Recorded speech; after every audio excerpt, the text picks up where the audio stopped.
The average man lay in the shadows, scurrying to find shelter against the constant barrage of abuse, crime, and injustice. But there are some who stand tall above these shadows and strike back at the very jaws of cruelty.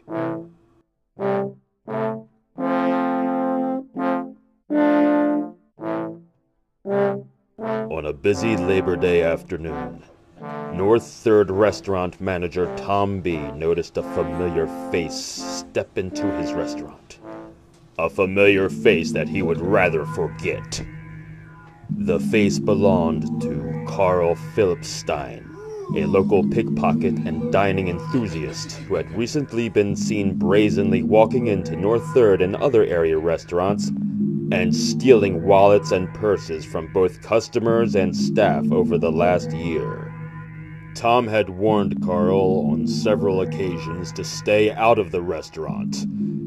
Yeah, that dickhead was out of here. I told him once. And Tom B doesn't like to repeat himself. Anyone that makes Tom B repeat himself is susceptible to a karate chop in the face. Can you handle Tom? Tom notified North 3rd owner, his cousin, Mark B.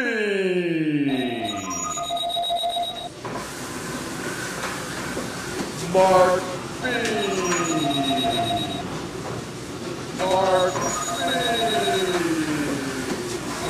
Mark B. I hear you, Tom.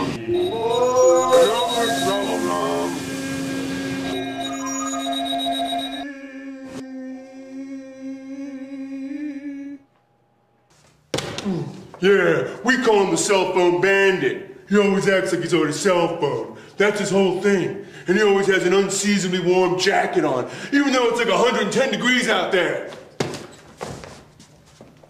As Mark took his position, he actually saw Carl Philipstein pull a customer's wallet from her purse.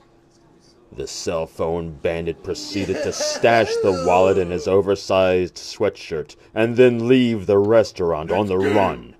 The chase was on.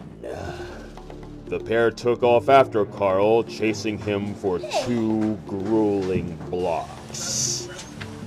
Finally, Mark and Tom caught up with the so-called cell phone bandit and apprehended him in front of Liberty Lands Park. Tom and I are both in pretty good shape, and this guy had a few extra pounds on him, huh? He didn't have a whole lot of fighting him by the time we caught up with him. Thank God, right? Mark B. wasn't the only Northern Liberties resident that was thanking a higher power. Bar Ferdinand, a friendly neighborhood bar, happened to be having their employee picnic in the Liberty Lands Park at the time. When they saw the 2 cousins from North 3rd in hot pursuit, they ran over to help. So we were having a barbecue, and we saw Tom and Mark running after some guy. We all ran toward him. Mark B is a friend.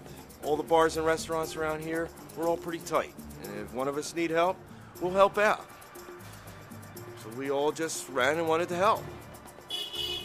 With the help of the Bar Ferdinand employees, Mark and Tom were able to keep the cell phone bandit restrained as Mark called the police. Hello, Chief of Police. This case is closed. The police handcuffed the man and returned him to North 3rd to be identified by the victim of the pick-pursing. According to Mark, the victim positively identified the cell phone bandit as the man who stole her wallet. We're not cowboys, but we'll look after the neighborhood. Hey, Mark is a business owner, and that's his interest, is to protect his customers. Cops want you to do something like that, you know? Look after the neighborhood. Pitch in, kick someone's ass.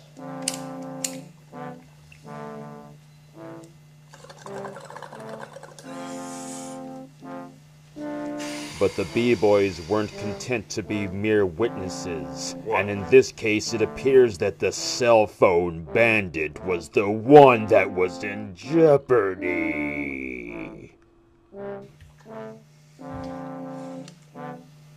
You're welcome, Philadelphia. Try the wings. pound him. Yeah, nobody got hurt, but that guy had been taunting us. So hopefully, it sends a message. Indeed, Mark.